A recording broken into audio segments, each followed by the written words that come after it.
Terima kasih.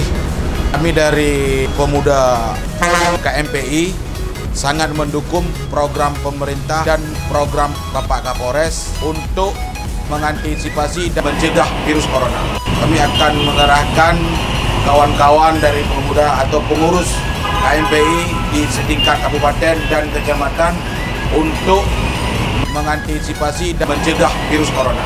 Kami juga akan membuat sosialisasi kepada masyarakat. Kami juga punya pengurus di kecamatan dan kami akan sosialisasi nanti kepada masyarakat lewat pengurus-pengurus kecamatan yang ada di organisasi KMPI.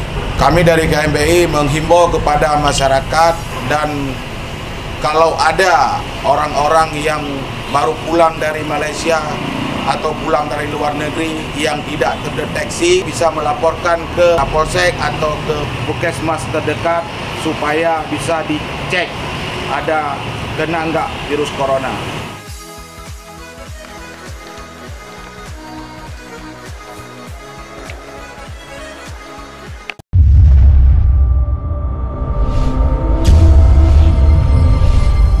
Aceh Timur Bere.